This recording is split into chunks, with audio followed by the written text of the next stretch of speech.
Kamu ingin jadi pribadi yang berkelas? Mulailah dengan tidak merendahkan siapapun.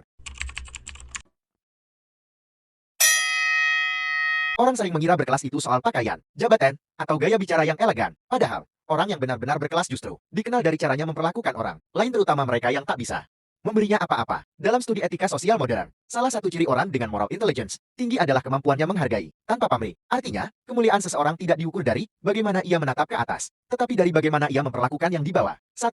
Menghargai orang lain adalah cermin kendali diri. Merendahkan orang lain seringkali bukan tanda kekuatan, melainkan bentuk reaksi spontan dari ketidakamanan diri. Orang yang merasa perlu memperkecil orang lain sejatinya sedang mencoba menutupi rasa takutnya terhadap ketidaksempurnaan diri sendiri. Dalam konteks sosial, sikap ini mudah dikenali komentar sinis, candaan yang menjatuhkan, atau kecenderungan membanding-bandingkan orang lain secara halus. Sebaliknya, orang yang berkelas memiliki kendali terhadap impuls semacam itu. Mereka memilih diam ketika godaan untuk mengkritik muncul tanpa alasan jelas. Kendali semacam ini hanya bisa tumbuh dari kepekaan batin dan latihan refleksi. Pembahasan tentang kendali diri sering diuraikan sebagai bentuk tertinggi dari kecerdasan moral. Sebab seseorang baru bisa mengendalikan dunia luar setelah menaklukkan egonya sendiri. 2. Bahasa yang lembut tidak sama dengan lemah. Ada kesalahpahaman bahwa berbicara lembut berarti tidak tegas. Padahal, justru orang yang mampu menahan kata-kata tajam sedang menunjukkan kekuatan yang matang. Kelas sejati muncul dari keseimbangan antara keberanian menyampaikan kebenaran dan kebijaksanaan memilih diksi. Dalam kehidupan sehari-hari, kita sering melihat orang yang meninggikan suara agar dianggap benar, tapi hasilnya justru kehilangan hormat. Sebaliknya, mereka yang berbicara tenang dan tidak defensif seringkali lebih didengar. Kata-kata lembut yang lahir dari pikiran jernih akan jauh lebih kuat dari teriakan yang lahir dari ego. 3.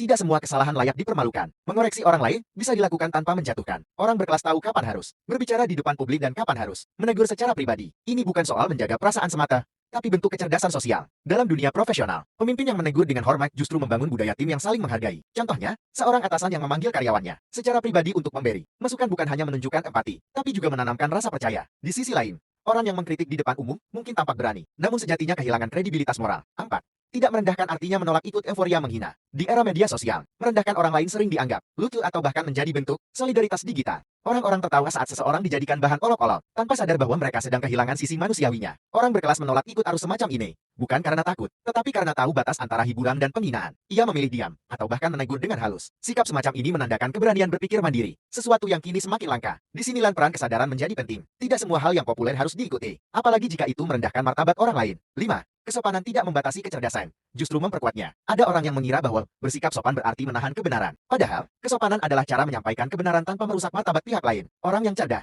tapi kasar membuat orang menutup telinga. Sedangkan orang yang cerdas tapi santun membuat orang ingin mendengarkan lebih lama. Dalam diskusi, cobalah perhatikan orang yang menunggu giliran bicara dengan tenang. Ia tidak memotong, tidak menyepelekan. Namun ketika berbicara, ia padat dan tajam. Inilah bukti bahwa kesopanan tidak memperlemah, melainkan memperkuat logika dan kehadiran diri. 6. Menghormati yang lebih rendah bukan tanda rendah diri. Dalam setiap struktur sosial, ada kecenderungan untuk lebih menghormati yang di atas dan mengabaikan yang di bawah. Padahal, justru disitulah letak ujian kelas seseorang. Apakah ia mampu bersikap sama sopannya kepada petugas kebersihan, seperti kepada direktur? Orang yang berkelas melihat manusia, bukan status. Sikap semacam ini tidak bisa dibuat-buat. Ia tumbuh dari cara berpikir yang sadar bahwa setiap orang memiliki martabat yang sama. Orang yang menghayati prinsip ini, biasanya menampilkan aura yang menenangkan, bukan mengintimidasi. Dari situ, wibawa lahir secara alami. 7.